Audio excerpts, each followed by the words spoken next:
My name is Jameel Raymond. I'm the founder at Tech Sales Academy, and I am live at Patong Beach, building Tech Sales Academy in public.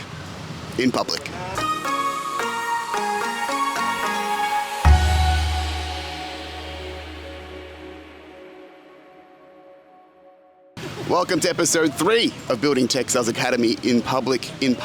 My name is Jameel Raymond. It's an absolute pleasure to have you here. This week we are at the lovely Patong Beach. This is the main beach in Phuket, the main touristy beach. And because it is the main touristy beach, it is an absolute touristy hellhole. I've done a bit of wandering around here. I'll put some footage here of the main Patong Street, and I think it's called Walking Street here at Patong Beach.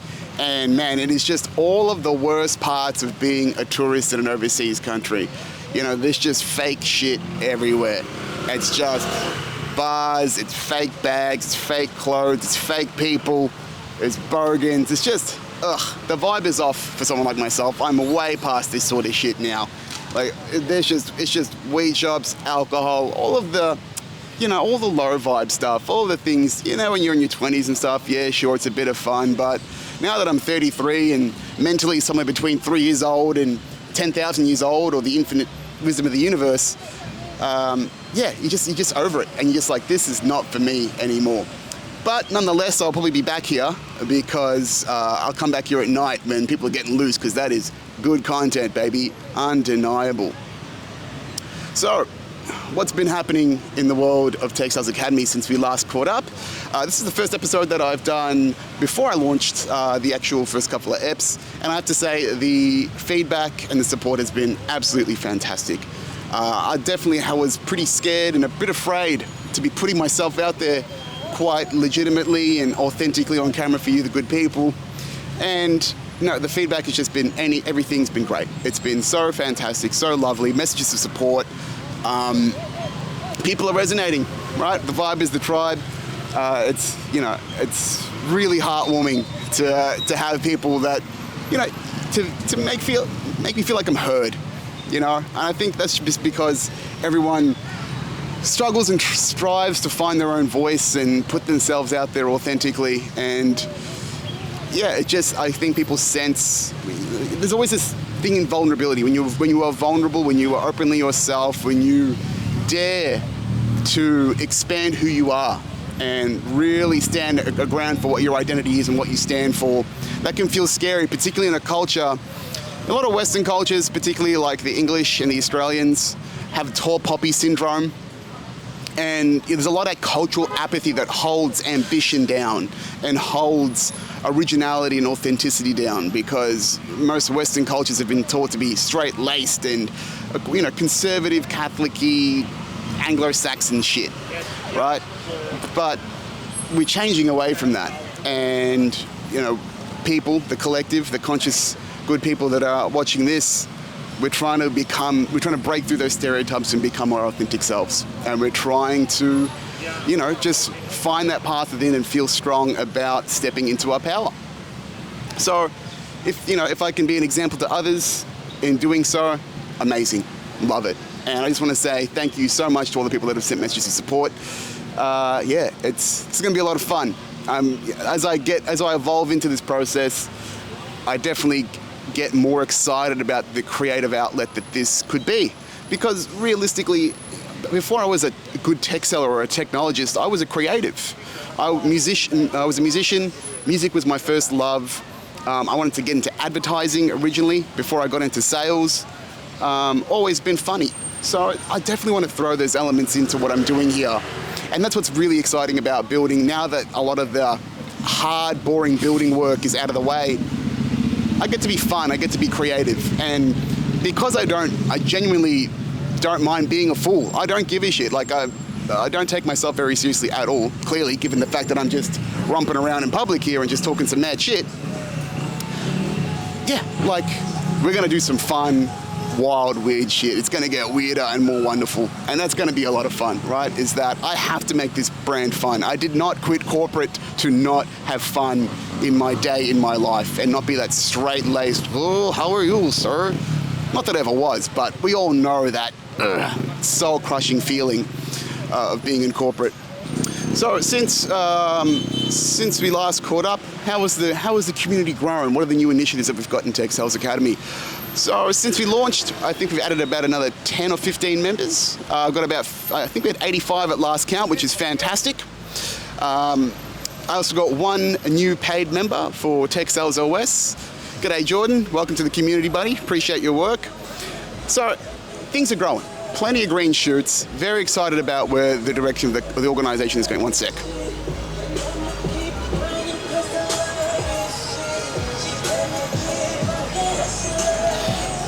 This is the middle of douchebag lane in, this is like not meathead lane. We will go to Fighting Street in another episode. I went there last night. I went to a trivia night and it was on, I think they call it Muay Thai Street. And it is a meathead's paradise, which is kind of my vibe. I've got to be real. But where was I going about? Oh yeah, just initiatives, growth, everything is there. The great thing is like, I know that the business is going in the right direction because all of the feedback that I get from customers, the people that are resonating, you know, they're going, thank you, we needed this. Or it's like, I wish I had something like this earlier. So I know that I'm hitting. I absolutely know that I'm hitting. I just need to build the systems and the processes in place to be able to scale, create structure in the organization, and then just focus on content like this or more fun content to scale and grow the business out, realistically. So one of the biggest lessons that I've had in the last couple of weeks, and which has caused me to create the pivot, is not respecting something called the offer stack.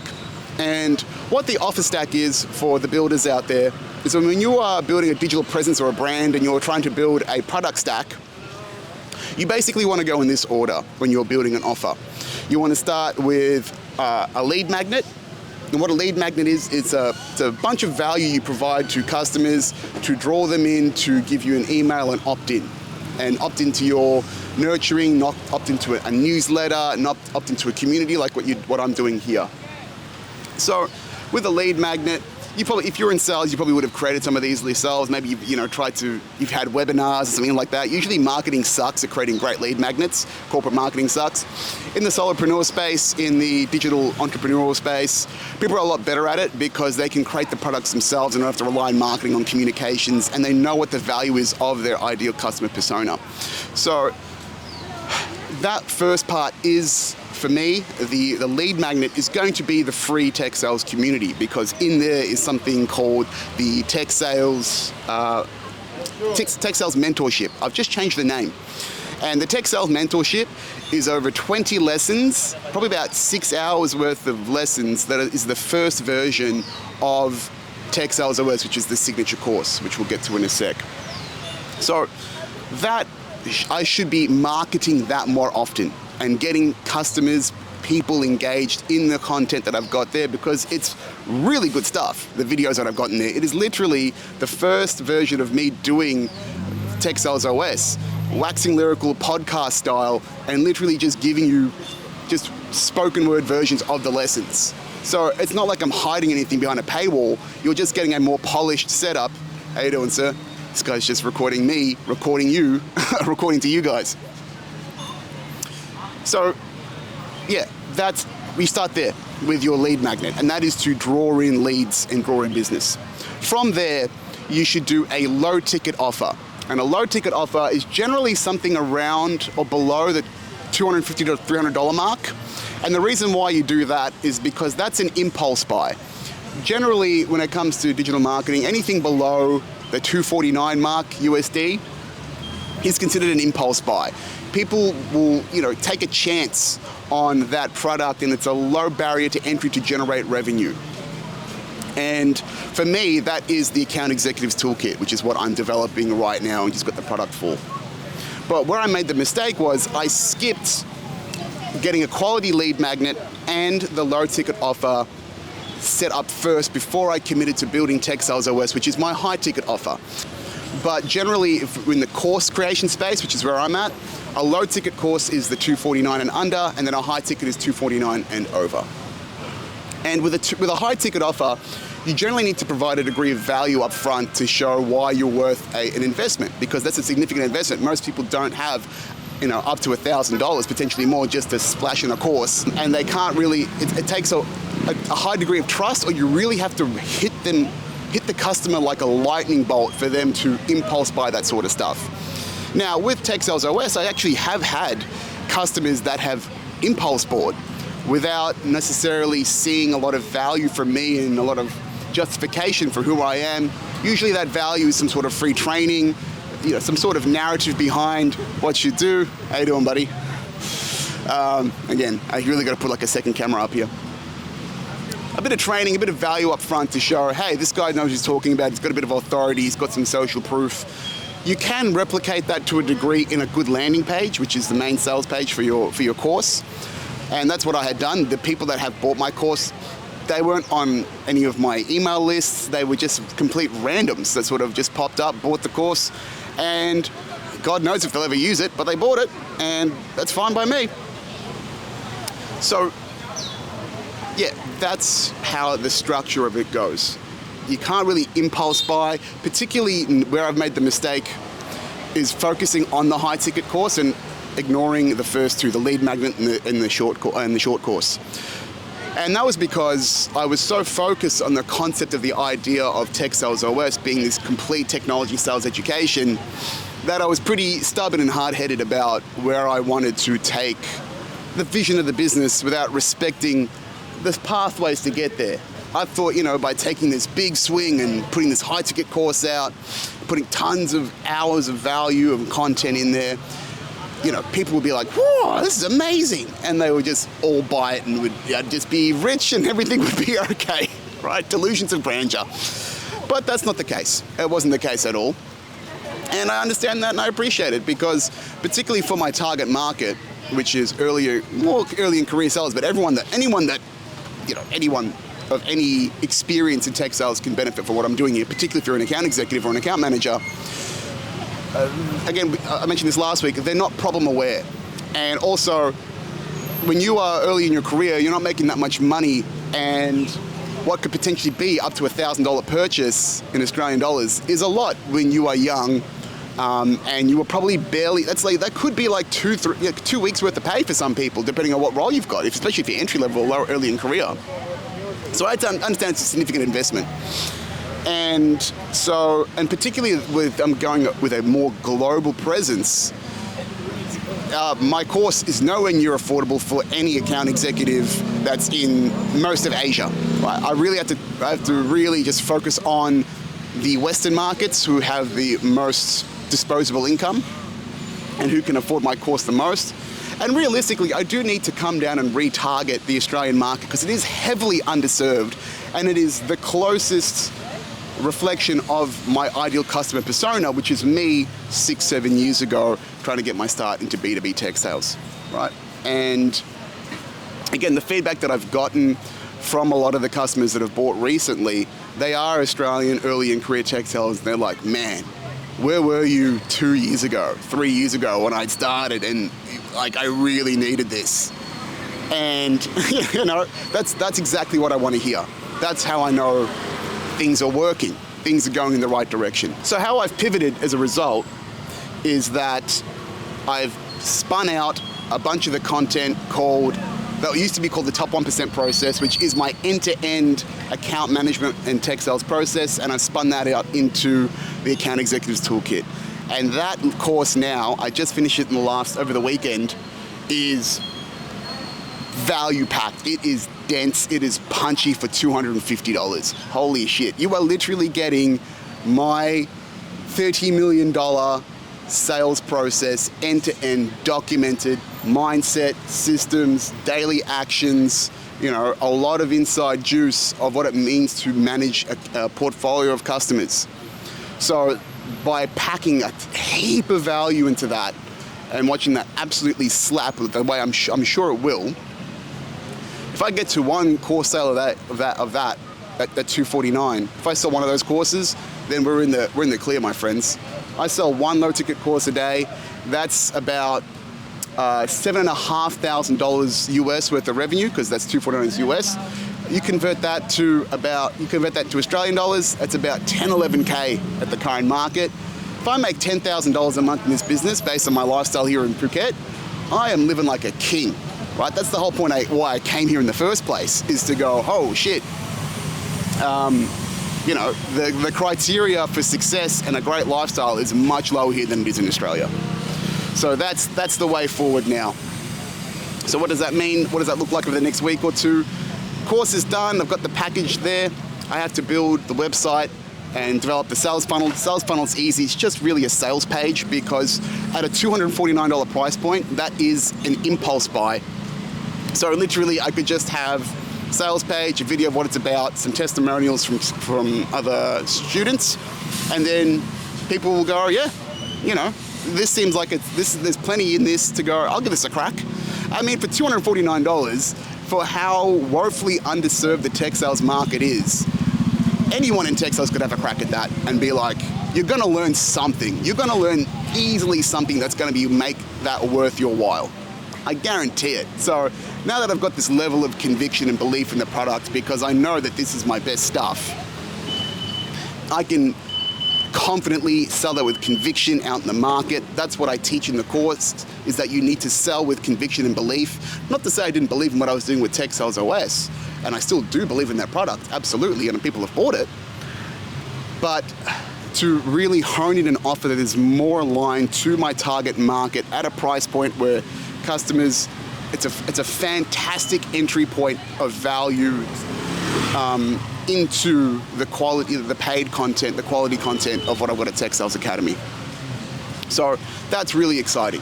So I think I'm going to try and aim to launch that by September 1st. And in these next 2 weeks, it's currently August 14th when I record this. 4:44, ladies and gentlemen. Synchronicities, baby. And it's also the 15th of August. Get that launched September 1st, put a juicy incentive around it with some coaching, and then I've got some really fun ideas for ads and creating content around it. And that's the thing, is like, I am excited to be a meme lord, a creative, create some fun, weird, wonderful shit to promote my course and my company, because I want this to be a fun brand, right? And that's what I need to do, is to get myself out of survival mode and be a little bit more abundantly thinking, and yeah, man, cool shit's gonna happen. Cool shit's gonna happen. I cannot wait to get this out into the world. I've already had people test it out. This was the best bits when I tested my initial cohort, tested it with my initial cohort of students. They said this was the juiciest stuff, and I believe them, because literally it's my end-to-end process that made me over $300,000 last year, all right? Which begs the question, where the fuck is all my money gone? Ugh. I'll rant about finances in another rep. Anyway. Where's my money gone? Oh, goodness. How you doing?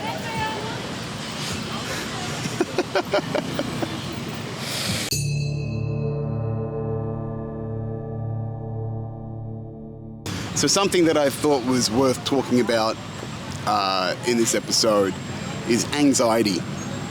I'm someone that has been relatively recently been diagnosed with anxiety, probably about 3-ish years ago. And it's been a major part of my life and a major challenge for me in my mental health for my entire life, but I was not aware of it until I actually recognized what the symptoms were of anxiety and what it actually felt like in my body. And yeah, to be honest, the last couple of weeks, especially from moving and jumping ship and now being here completely on my own, really diving into this stuff, my anxiety has really shot up. And to be just quite honest, the last week or two has not been great. It's been a real slog for me mentally. And that's on me, right? This is not a, pity me or anything like that.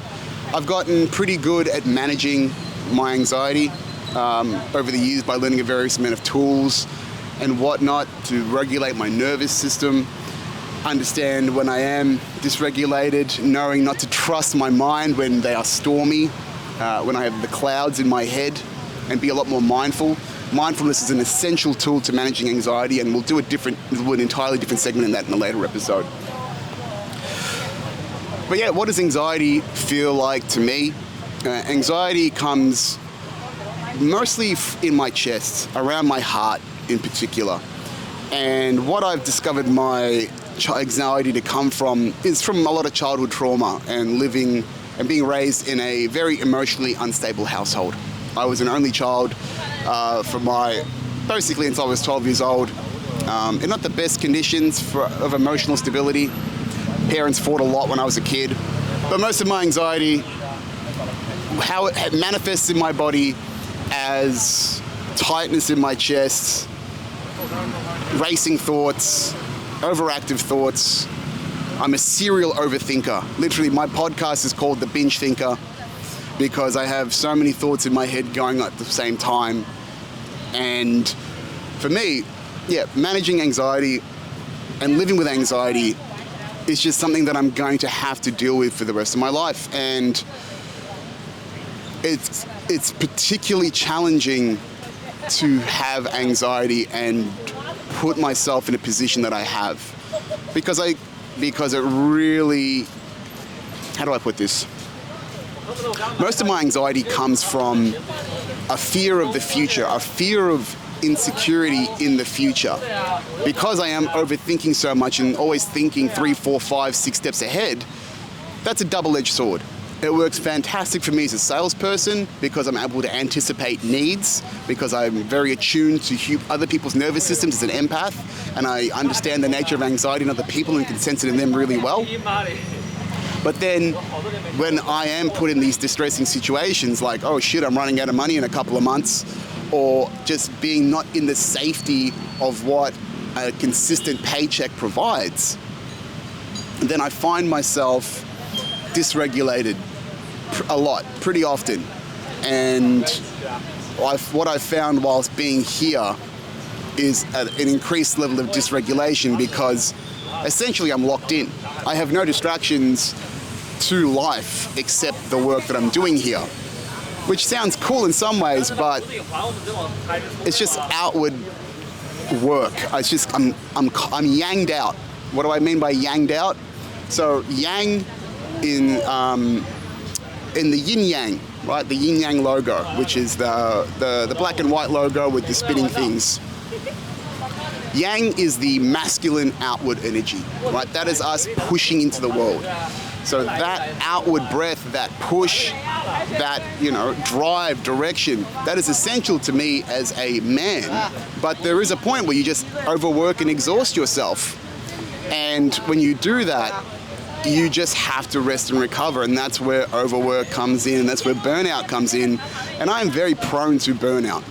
I've actually burnt out 3 times the last 3 years, and basically all of those times occur around this time of year for me. So it's a habit that I am conscious of and really need to learn the lesson of, quite honestly, about slowing down and relaxing. And most of that overwork, most of that burnout comes from a core wound, a core fear of not being enough and not feeling like I have a place in the world, not feeling like I'm enough for the world and that I have to keep proving myself through, my success and my achievements and all the things that I've done in life, because I've done some pretty cool things. But understanding that it's, again, a double-edged sword of the passion that I have and using some of the innate talents that I have versus knowing when I'm just anxiously pushing against my inner nature because of that fear of not being enough, not having enough. And that really got to me over the last couple of weeks while I was here, to the point where I've been here, 3 weeks now, and and up until Sunday, a few days ago, I'd only taken 1 day off. I've been working 6-7 days a week. And there was a point last Saturday where I just overworked myself to the point where my nervous system was a wreck. And I had to get out the content, the clips for episode 2. I had to edit it, get it out into the world. Thought I was going to shoot this episode, but I was just so dysregulated and so fucking just anxious and overworked and burnt out that, what it really does is, the anxiety for me, and I think a lot of other people as well, the ego closes in. It really, when you are anxious and you are dysregulated, the world closes in. Your lens and your perspective on life closes in.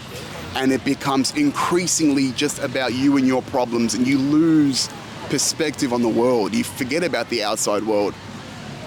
And there was a moment Saturday afternoon where I just had to take the day off. And I'm sitting in the infinity pool at Homer, where I'm staying. It's a beautiful day. I'm in this tropical paradise. The water is crystal clear. It's everything I had wished for, everything that I'd wanted when I came and put myself through the turmoil of getting here and putting myself through the nightmare of tearing up my roots and coming to Thailand. And I can't even be present in it. I'm so overworked. I'm so just stressed about the future and what could go wrong as opposed to what could go right. That I'm sitting in the paradise that I had wished for and I can't enjoy it. I just couldn't enjoy it. And I'm trying my fucking hardest just to be like, get out of your head, stop thinking, get the stress out of your mind, get out of your head, get back into your body. And I just sat there, man, and I was just like, yeah, what's the point? What's the point of working this hard? This is not the life that I'm working towards. And so what I had to do, and what I recommend to people, if you do get into those states if you are anxious and dysregulated, and you feel like you're way too much in your head, is to get out and get into nature. Go, what I like to say is go feel small. So what I mean by that, by going into nature and just expanding your perspective on life, it's humbling and it's grounding. So what I did on Sunday, I took the day off and I did an hour and a half hike from here at Patong Beach all the way to another beautiful beach, Paradise Beach. And no phone's away, no AirPods. It's me, sun's out, guns out, walking through this nice hilly trail amongst the trees, seeing animals, seeing bugs, just remembering how small I am in the world. And that's really important to feel sometimes, is to feel that smallness. And then when I went to Paradise Beach, I just relaxed, had a drink, played by the beach, and there was this beautiful, like a cliffside a viewpoint. And the water is, gorgeously blue. It's splashing against the rocks. I'd come at a perfect time. It was golden hour, so the sunset was coming down. And man, it was just refreshing to get back into nature, to be nurtured by, the beautiful feminine that nature provides, to be nourished by the world around me, and to just feel small and remember amongst the immenseness of the horizon, the sea, how fucking small and insignificant I am. And I need to zoom the hell out and remember that I'm just a monkey with a plan, right? No matter how crazy the world can feel, my world can feel, it's all in here, it's all in the mind. And all of my problems are purely just, machinations just made up in here. And that's what is so important to be mindful, and why it's so important to, just remember and not pay attention to all of those thoughts, all of that tension, all of that dysregulation in your head. And remember that if you are sensing the storm in your mind, not to trust your thoughts in those moments, and have peace, slow down, regulate, come back to the self. And I needed that beautiful reminder, and I will be setting some pretty strong boundaries with rest for myself while I'm here. Because for someone like myself who is highly driven, rest is radical. Slowing down is radical. It's not about the question of my work ethic or how hard can I work. It's how much can I get done with a calm nervous system, without having to feel like I'm costing my mental health just to achieve things in life.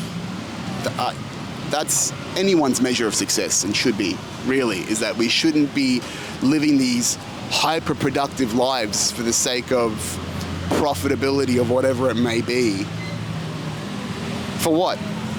What is that suffering for? Because for the vast majority of us, that suffering of ourselves and the cost of ourselves is coming at the cost of a corporation, of a business that does not give a single fuck about us because we're just cogs in the machine. And sometimes you just need that reminder, right? Just to slow down, and nature is the greatest teacher.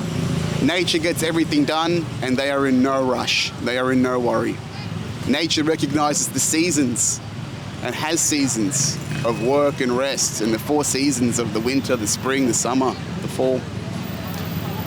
And just to remember to get back into the flow of those things, which is really important. And it's a lesson for myself, and hopefully a lesson that I can pass on to you. I'll end this segment on a lighter note. Very funny stuff. I'm at Paradise Beach.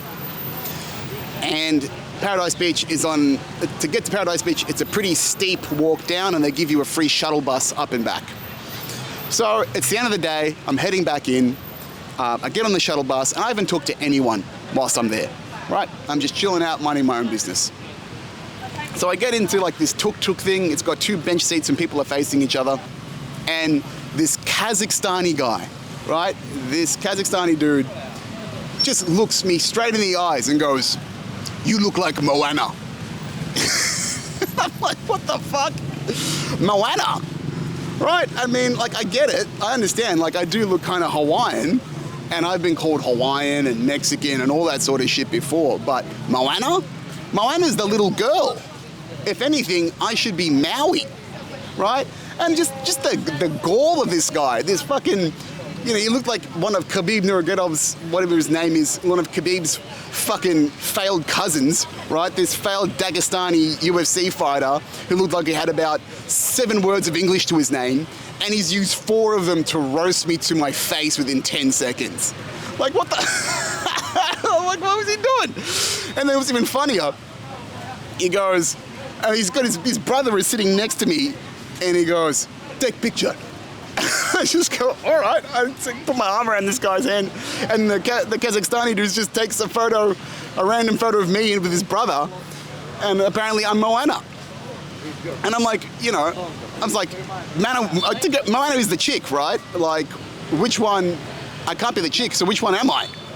And the answer is, I could be any of them, right? You look like Moana. And then they asked me, "Oh, where you from?" And I'm like, guess. This happens to me all the goddamn time. Like, everyone's asking where I'm from. Nobody knows where I'm really from. It's just part of who I am, and I'm used to it. And then all of a sudden, I've just got random Russians and other Eastern Europeans in the bus just going, "Malaysia, Singapore, Hawaii, you Hawaiian?" And I'm like, no. You look like Moana. And I don't care. Hang on, it's a bit noisy here. I don't really care. I'm not insulted. I think it's kind of nice that people, I must give off a vibe where people are comfortable enough to just come up, approach me out of nowhere and just be like, "You're a weird one." You look like Moana. Yeah, I just thought that was funny. Just a nice little, people are interesting, people are weird. Good on them. But yes, I do look, I went to Hawaii, earlier this year, and everyone was looking at me like I'm like a local. And then when I went to Mexico, I went to Mexico straight after, and everyone did not hesitate to speak Spanish at me. And when I was like, "Sorry, no habla español," they were like, ¿Qué pasa? How do you not speak Spanish? How the hell do you not speak Spanish? And I'm like, I know, I can't help it. I'm not Hispanic. And they're like, "Oh, where you from, man? Where you from?" The funny, interesting life I lead.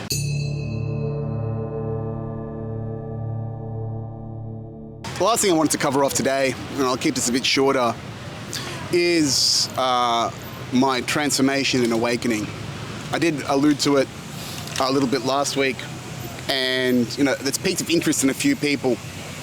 And I think I think people sense and resonate with that inner turmoil that they might feel, which could be the potential for change.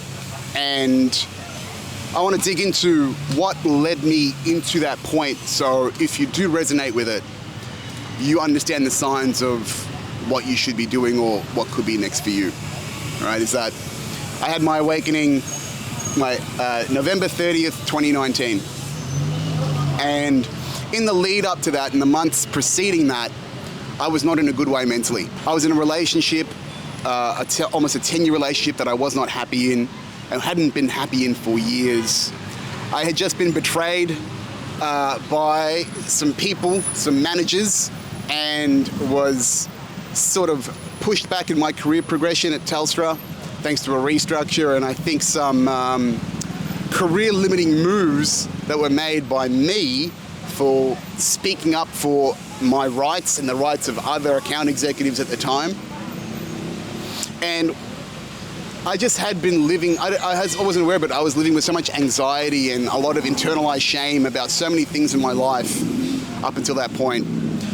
But what was really the catalyst for what is called a dark night of the soul, and what a dark night of the soul is your soul, your spirit really fucking with your insides, that in your intuition going, hey, you are going in the wrong direction, my friend. You need to fucking sort your shit out or change direction.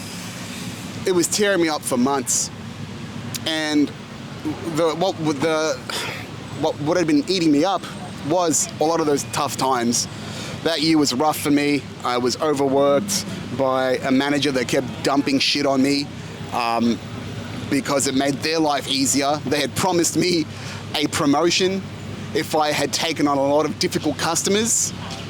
And when that time came to get that promotion, I was overlooked in favor of two other candidates, one of them external, even though I was promised one of those roles. So that fucked me up. And then there was another major restructure in Telstra Enterprise at the time, and I got shifted from being an account executive to a client executive, which was some dog shit move to be an inside sales rep, and it didn't really work out. It was a shit move by the organization. Anyway, what had happened was my ex and I were planning to travel the world together. We were going to go backpacking for a year together, and we were planning that for March 2020. And so in the months leading up to that, we were thinking, yep, we'll save up some cash, we'll sell all our belongings, and we're just going to go backpacking for a year across all these different countries. And that just really was not sitting well with me at all, because we had never traveled well together, and we just had constantly argued. And again, I wasn't happy in the relationship. I don't think either of us were truly happy in the relationship, but I'm not going to speak for her, but I had a lot of codependency and low self-esteem issues back then that I was unaware of. The low self-esteem I had some idea of, but the codependency I had no idea of, and the trauma bonding, had no idea about that. But I just stayed in the relationship for way too long because, honestly, I just didn't feel like anyone else could love me. Because she was my first girlfriend, and we were together for like 10 years, from like 19 to 29 or 20 to 29. It was a long time. And so every time we'd plan this backpacking trip, my gut would churn. I would, and that was something that I was repressing for quite some time, that pain in my gut. And that was my intuition, the soul, just going, you are not living in the right direction, my friend. You are not living authentically to who you are. Because at that point, I'd be giving up my, well-paying job at that point. I'd be giving up my love for comedy, which I was really into at the time. To do what? To be, enclosed with someone that I wasn't really connected to and had a lot of shit inside myself that I wasn't looking after or even wasn't aware of. And yeah, like the closer we got to that date, my anxiety would shoot up to a point where it was crippling, absolutely crippling. And the reason why I hadn't made that change is because I was so afraid of change. And that very often the dark night of the soul, or these rock bottom moments in our lives, often occur because we are too afraid to change. And unfortunately for a lot of us, change only comes when the pain of who you are becomes so painful that it becomes more painful than the fear of change and of the fear of something new. And that's just an unfortunate reality for a lot of people, is that we are trapped in our egos, we are trapped in our trauma, in our minds, and we are so protective of who we perceive our identities to be in these hurt states, that we protect it at all costs, even though, again, that mindset, that ego might not be working in our highest and most authentic selves. The ego's role is to protect us from the unknown and keep us enclosed into what is safe. And that external blocking, what the ego's trying to block from, is really just us accessing traumatic moments and going back into moments in our lives where we felt significant trauma. And what we do is, when we are triggering that trauma, the ego will respond with negativity, with deflection, with these voices in our minds that maybe that's not a good idea, or what if they hate us, what if they dislike us, right? Every level of growth you encounter in your life, you will face this in your mind over and over again. The self-doubt is part of the journey. The illusions of fear is all these aspersions of the mind that are all part of the journey of growth. And even now, as I go into these higher levels of building my own business, they are there. They are absolutely there. But yeah, it was getting to that point where I remember calling Beyond Blue for the first time, reaching out to some of my friends for the first time about the state of my mental health. It took me until 29 years old to reach out to someone and actually say that, hey, I'm not doing well mentally, of my friends, of someone that I could trust. It took me way too long to do that. And unfortunately for a lot of men, because we're ingrained, or the culture tells us that we need to be strong and we shouldn't listen to our emotions and don't be a girl or anything like that. We put so much shame around feeling, which is completely unfair and complete bullshit. It felt desperate. It felt like to just be going out and asking for help. And yeah, I had to, when I came to that realization that I needed to break it off and stop this world trip around the world, because it was giving me brutal anxiety, and I realized that I had to break it off with my ex, there was a sense of relief and calm. And then there was this point where I was choosing me and choosing myself, which I hadn't really done much up until that point, to truly choose myself and respect my feelings and respect what I really thought. Because up until that point, I was a chameleon. I was a people pleaser. And I just didn't realize the degree of hurt that I had, and that people pleasing is the result of trying to appease my family when I was younger and fit in. And again, I talk about synchronicities, and we'll talk about synchronicities a lot on this podcast. But making that decision to break it off with my ex in early November, and then a few weeks later have that awakening, is a dodge bullet. It's a synchronicity from the universe. Because we broke up November 2019, and we were planning to leave to go start our backpacking journey February, March of 2020. I don't know if you recall that time, but that was when the pandemic started. And if we had continued on our journey as intended, we would have been stuck in India during the pandemic at its peak. And people couldn't get out of India for I think close to 12 months. They didn't really have any vaccinations. It killed hundreds of thousands of people in India. Again, a sign from the universe that I completely dodged the bullet, and this was part of the journey of where I am today.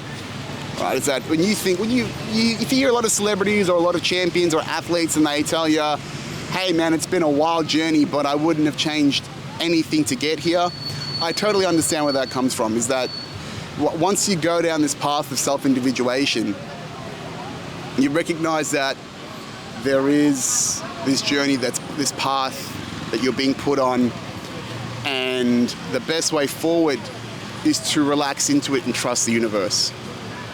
And to bring this little full circle, that's what I need to do in this process, in this journey where I'm at right now. Is I took a leap of faith to come to Thailand because of a trust in the universe. But in the free fall of where I currently am, I forgot that faith, and I forgot that trust in the universe to look after me in this journey. And that's what my lesson, my learning, I guess what I've taken away from the last couple of weeks since we've last caught up, is to fall back into that trust and to think abundantly and be grateful for where I am. I mean, this time 12 months ago, I had no fucking idea I'd be here. I had no idea that I would be, top 1% in the world, going viral, quitting my job. I had no idea of how this journey was going to unfurl. And again, I'm just along for the ride. But then sometimes, of course, when the ride is scary and different and unique and what you completely didn't expect, it gets scary. It gets wild. But, if you are continuing to do good things in the world and being good to people, and, what this mission is about service, about being a net positive, about putting great things out in the world to serve my community, then I have to trust that I'm here for a reason. I have to have new levels of faith and trust in the universe for where I am. And I just need to learn the skills that are necessary to succeed at this level before I can get to the next one. And that's what I'm doing, right? That's what I'm absolutely doing here. And I've been talking, and to wrap this up, I've talked a bit about my transformation on my podcast, The Binge Thinker. And when I went viral, I talked about the hows and whys of, everyone was asking me, why are you so positive? And, amazing. You can't believe how chill you are. And I'm like, well, I've done so much work on myself. And I explained the transformation in a TikTok a little while ago. And I got this just a couple of weeks ago on the Friday before I had left from Melbourne to Thailand. I got this beautiful message, and I really want to share that with you today. I got this on TikTok, and just from a random one. I'll put it up on the screen. It goes, "Hi Jameel, I'm probably a year late, but I just watched your inspiring video about your life transformation and how you strive to be such a successful and being such an inspiration to many people. Well, in brackets, well, at least for me. I'm also 29 now, and after watching your video, I realized that I'm exactly where you were when you were 29. I'm not gonna lie, but yeah, it's getting difficult to continue to live the life I'm living. To make it worse, I'm also severely overweight. Just wanted to drop by and say you've been such an inspiration to me tonight. It made me realize that I'm not alone. So thank you for that," with the teardrop smile emoji. And man, that hit me right in the heart, and still feel emotional about it now, because this is what I'm aiming for. Right? It's not money, it's messages like that, it's impact, it's resonating with people to share the journey and hopefully help people from my life experiences and to pull each other up. Is that while I'm here, this business is not about optimizing for profits or to make the most money. It is optimizing for impact. It is to optimize for messages like that. And I gotta say, man, like, just as much as that person, needed to hear from me, I sure as fuck needed to hear from them, because in the days leading up to leaving, I was an absolute mess and I was questioning every decision that I had made.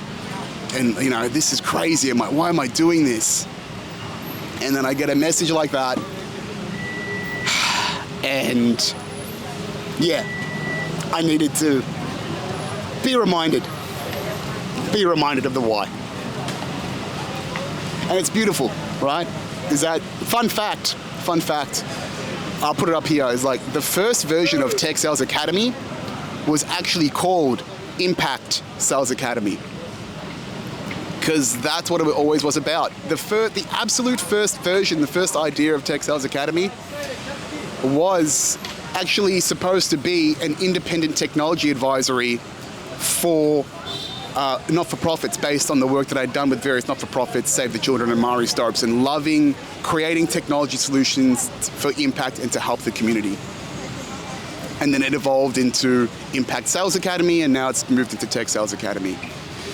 But yeah, man, like I needed that reminder. It's been just those little pushes, those little synchronicities, those little winks from the universe to go, you're on the right path here, kid. You've just got to keep going. And we keep going. We persist, we stand in integrity, we stand in the truth, we stand in the mission, and we believe. We have faith, and we have to get rid of the anxiety, get rid of the fear, and, you know, create from abundance, create from the vision. That's what we do. This is a long-winded episode. I'll probably edit it down a little bit, but I hope it resonates. I hope it hits. You know, I'm just giving you an honest appraisal of where I am right now. I'll make this a little bit more fun and compact. Hello, how you doing? And on that note, folks, that's it for Building Tech Sales Academy in public this week. If you would like to support me and the mission, please sign up for the free school community. The description is in the link. The link is in the description below. And of course, please like, comment, subscribe. And I will see you in public next week yet again. Ciao for now.